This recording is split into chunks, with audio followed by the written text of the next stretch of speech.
From NPR News, this is News and Notes. I'm Farai Chideya.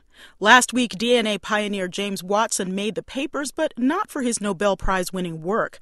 In an interview with a London newspaper, he implied that because of genetic differences, black people were less intelligent than whites. Since that time, Dr. Watson has apologized, but there's been a long and bitter debate over race and intelligence for centuries. Soon we'll hear from an author who thinks that science has been misused when it comes to race and intelligence. But first, we have Phil Rushton. He's a professor of psychology at the University of Western Ontario. He's also the head of the Pioneer Group, which researches intelligence and group differences. Welcome. Oh, thank you. Hello. So, do you think that Dr. Watson is sorry for his remarks? Why or why not? Well, I think he's sorry because he hurts people's feelings and because of the negative consequences. I doubt very much that he disagrees with the facts of the matter, which is that for 100 years, IQ tests have shown that Africans do score below white people, and this has been very consistent regardless of which country or even which continent you take the measures.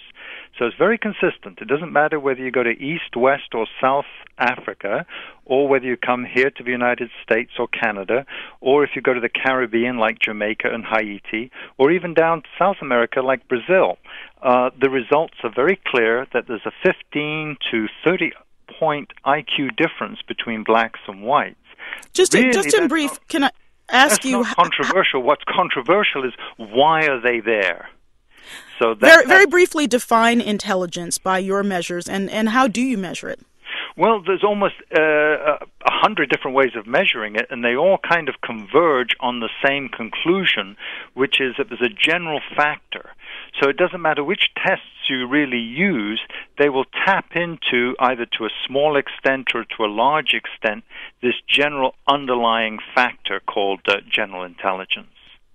Now, you've written books including Race, Evolution, and Behavior, which says in part that brain weight and penis size are linked.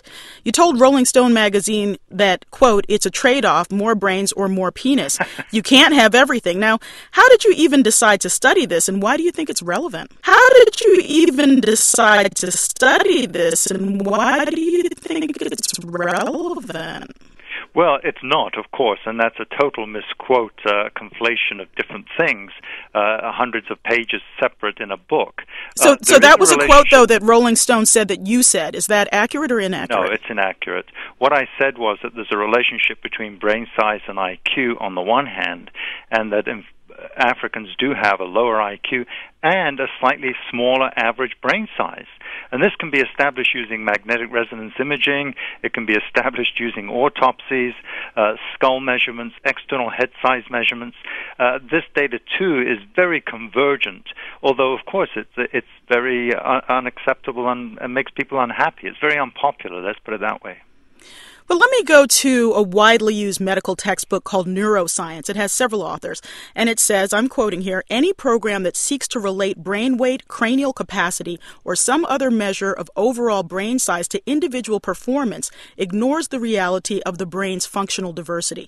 How do you respond to that? Oh, it's absolute nonsense. I mean, you can go to almost any neuroscience journal today, and you'll find it full of neuroscience studies looking at brain function and human performance, including general intelligence. There's a 0.4 correlation between general intelligence and overall brain size using magnetic resonance imaging. That's very well established. It's even been published in Science just last year, so it's not even controversial. What's controversial, as I keep trying to get to, is whether these differences are genetic or cultural. But the fact that the difference... What do you believe on that point? Personally, I believe that the evidence shows it's 50% genetic and 50% cultural. And that's a minority perspective within psychology, but it's a substantial minority perspective. There's an awful lot of people who feel like Jim Watson and myself and Arthur Jensen and Richard Lynn and Richard Herrnstein and Charles Murray, Linda Gottfredson, dozens of us who believe that. And in fact, right at the moment, we're trying to write an editorial to maybe publish in the New York Times or the Wall Street Journal just to get this particular side of the scientific debate out into the open. I know it's unpopular, but that's what the results seem to show. Now, your organization, the Pioneer Fund, helped fund the bell curve. No, it didn't. Oh, I'm sorry, sir. No, we didn't. I'm sorry. Let me ask you. You do fund research, and if someone approached you with a research project and it said, "Okay, well, we see no difference between races and intelligence," would you fund that work, or do you only fund work that fits your personal point of view?